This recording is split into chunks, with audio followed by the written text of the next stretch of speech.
C'est une fête avant les fêtes.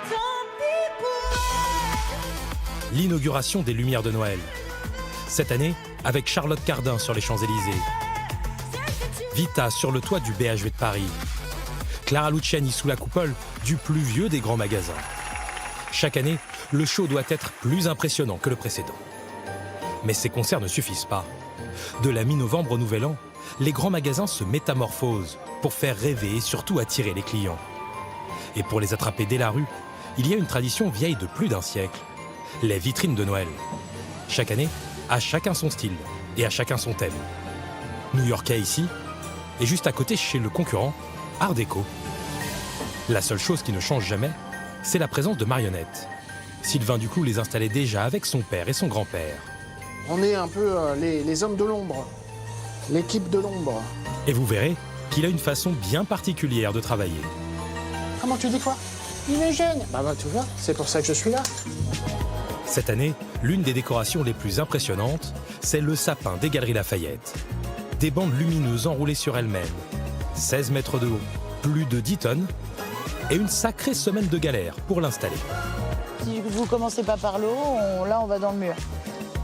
Nathalie Bournilla dirige l'équipe qui doit l'installer. C'est son 15e sapin ici, et sûrement l'un de ceux qui va poser le plus de difficultés. Ah oui, ben là on est battu, merde, on n'a pas pensé à ça, tiens. Faut couper. Après des mois de travail, suivez les ultimes jours avant l'inauguration de Noël d'un grand magasin, une dernière ligne droite intense qui ne fera aucun cadeau aux équipes.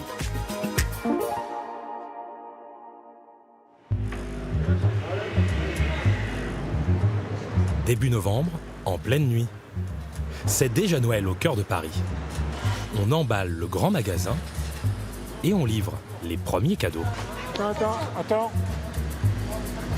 C'est passé. Ces grandes bandes rouges, visiblement un peu encombrantes.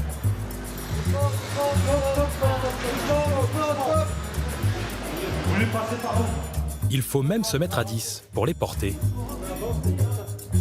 Toi tu tournes dès que tu peux, si tu vois. Attends, ouais c'est bon, vas-y. C'est une partie du futur sapin du magasin. Et elle est presque trop grande pour ses allées. Vous descendez là un petit peu derrière. C'est un beau morceau. Et c'est bardé d'électronique, donc il faut faire attention. Il faut rien abîmer. Il faut arriver à tout monter entier sur la plateforme. Nathalie Bournilla dirige le montage du sapin. Mais pas seulement. Ah ben c'est bien, hein. Tiens Alexis, t'as mis un pantalon slim là, tu vas pouvoir te faufiler dans les vitrines. On va faire un petit check sur toutes les vitrines hein, pour voir ce qui va pas, ce qu'il faut qu'on termine, pour relister un petit peu toutes les dernières choses et après pouvoir faire toutes les finitions. Et ce soir, la vérification va être plus compliquée que prévu. Ah bah c'est bien avec le médaillon, hein. Bon bah avec le médaillon, je suis désolée, on voit pas grand-chose. Bah c'est un peu casse-pied, mais bon, on se débrouille. Il me reste les baguettes à mettre en place. Oui, aussi sur le côté. Ah putain, c'est dégueulasse par terre. Ouais. Il y a le feu rouge qui marche pas non plus. Ça, faut refaire le paquet là, qui est moche. En bas. Et puis remettre les rideaux en place. Rien n'arrête l'œil de lynx de Nathalie. Sa mission, guider son équipe pour que les décors soient parfaits. Et ce n'est pas une vitre qui va l'en empêcher. Ouais. Ouais, attends, tu fais attention Alexis, faut que tu soulèves légèrement le personnage et tu me vires le socle envers. Je l'enlève carrément? Non. Les équipes vont travailler toute la nuit. Pour que le jour venu, un autre artiste puisse exercer sa magie dans les vitrines. Sylvain Duclou est le marionnettiste. Et rentrer avec lui dans une vitrine, c'est surtout rentrer dans son univers. Le patron, le canard, avec sa checklist. Voilà, tu checkes tous les cadeaux, ça c'est bon, c'est coché, c'est machin. Eux, là-bas, bah, évidemment, c'est des petits lutins malicieux, hein, donc il faut un peu les andouilles. Regardez, là, il n'est pas censé faire ça, lui, là-haut. Et alors, encore pire, regardez celui-là. Je fais l'équilibre, là-haut, là. Il s'amuse bien. Bon, c'est un peu grâce à moi, mais ne dis rien. Ces marionnettes ont même toutes des prénoms. Là, il y a Lulu, et il y a Tintin, et il y a Fripon. Mais Poupou, bah, Poupou, pourquoi pas Poupou, hein, Poupou? Poupou l'éléphant a du mal à porter ses paquets cadeaux. Pour l'aider, Sylvain va rajouter un fil à sa manière. Je vais lui faire une petite opération chirurgicale avec une petite aiguille. T'inquiète pas, ça fait pas mal. Hein. Comment? Non, n'aie pas peur, je suis marionnettiste. Il dit qu'il va avoir mal. Non, t'inquiète pas. Regarde, ils ont tous eu des pics dans les trucs. Parler à ces marionnettes, indispensable pour ce professionnel, dont le père et le grand-père s'occupaient déjà des vitrines du magasin. Lui, il faut avoir l'œil aussi d'enfant, toujours, oui, oui. Je dois avoir à peu près 10-12 ans, moi, dans ma tête et dans mes yeux. Mais après, on garde l'aspect professionnel, l'aspect adulte pour toute la partie technique. La partie technique, elle va aussi commencer le soir même pour le sapin, et elle ne va pas être simple. Si vous me le foutez en l'air ou si vous me le foutez en bas, le collage, et c'est mort. Hein. Une fois que c'est en contact, c'est foutu. Hein. Le sapin ne sera constitué qu'avec ses bandes de mousse, toutes entortillées les unes sur les autres, sur 16 mètres de haut. Pas simple. C'est Adèle qui doit bien les placer. Et difficile de se projeter, surtout avec des plans plutôt abstraits. Ces lignes-là, c'est les traverses, en fin de compte. C'est les numéros des traverses, les traverses qui descendent sur le cône. Et après, on a donné des sens au ruban pour qu'ils les prennent dans le bon sens. Ouais. Quand tu as une coupe assemblée double, ouais, d'accord. Quand tu as une croix qui est faite ici, c'est que c'est forcément un début. Donc le haut. Le haut. C'est comme un énorme meuble en kit. Impossible d'improviser, il faut suivre scrupuleusement la notice. Mais Adèle doit aussi aller vite. Alors elle se lance un peu à l'aveugle. L'équipe a déjà une journée de retard quand elle s'attaque au premier ruban. Du coup, il faut faire des trous plus serrés. Fallait pas les faire sur les extérieurs. Tu peux faire un sur l'extérieur, mais l'autre à l'intérieur. Mais difficile avec un ruban de 14 mètres. Ils mettent 30 minutes pour accrocher seulement les premières fixations. Et là, du coup, je pense, Pierrot, tu peux tirer un peu. Stop, reviens. Mais après tous ces efforts, Adèle sent que quelque chose ne va pas. Il faut qu'il passe par en dessous. Il passe par l'intérieur. La deuxième fois, il passe par... Non, il passe par au-dessus. Mais le premier, il repasse par-dessus. On est comme... On s'est trompé de côté. Oui. Et celui-là, il part. On s'est grave trompé de côté. Non, on monte pas. Attends. Denis. Je t'ai trompé, il est vers le bas, il est dans l'autre sens. Non, attends, c'est pas logique. Denis, on s'est trompé de côté, stop, montez pas. C'est-à-dire que ça, on doit le mettre comme ça pour que ça monte vers là-bas et que ça redescende par là. Nathalie arrive à la rescousse. J'ai fait un dossier visuel déjà. Ce sera peut-être à recouper avec vos plans. Faut juste qu'il retrouve mon dossier là.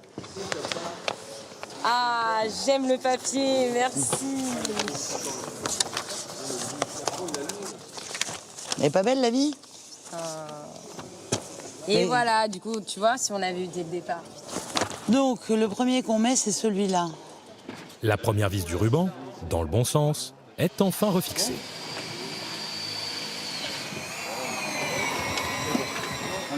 Et voilà, bonne nuit. Il reste 5 jours pour monter tout le reste du sapin. Mais à ce rythme-là, il risque de ne pas être fini à temps. À côté, dans ses vitrines, Sylvain lui a quasiment terminé d'installer ses marionnettes. Tu peux lui enlever ces petites agrafes ou tu veux que j'y aille? Parce qu'attends.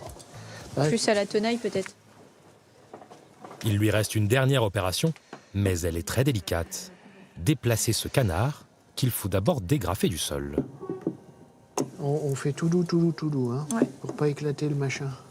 Je vais essayer au ciseau, mais sinon je prendrai la tenaille. Non, essaye même pas au ciseau, Sophie, s'il te plaît.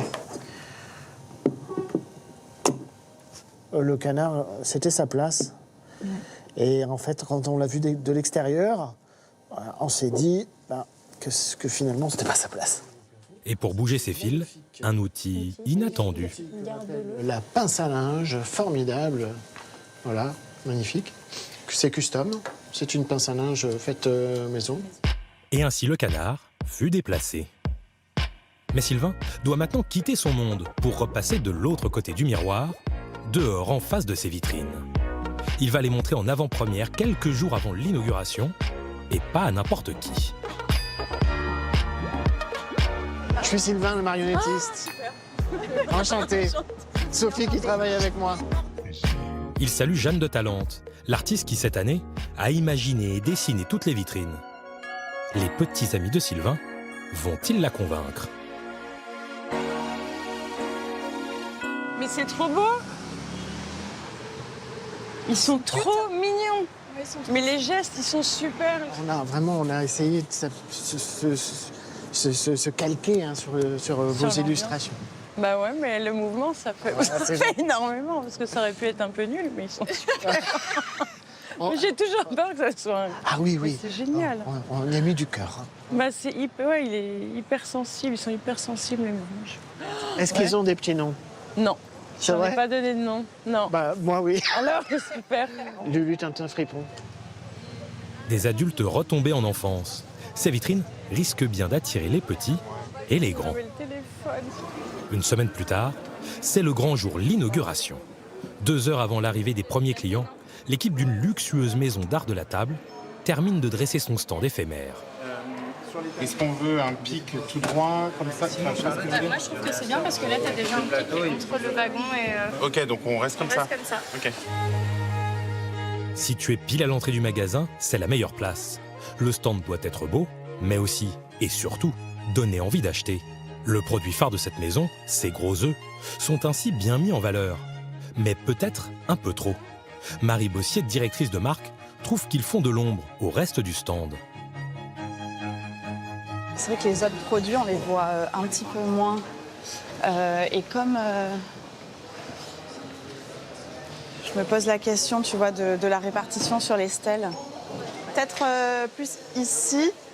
Peut-être qu'on met un vertigo aussi plus en haut. La responsable fait ses derniers ajustements, en se plaçant là où les clients sont sur le point d'arriver. Quand on est là, tu vois, on a dans la perspective. Enfin, ça fait un rappel, mais il y en a déjà beaucoup, donc peut-être que ça permettrait de mettre en avant autre chose. Super, merci. Je vais aller voir ce que ça donne. Merci Anne-Laure. Et dès l'ouverture, le stand attire les clients, sous les yeux de l'équipe de la marque.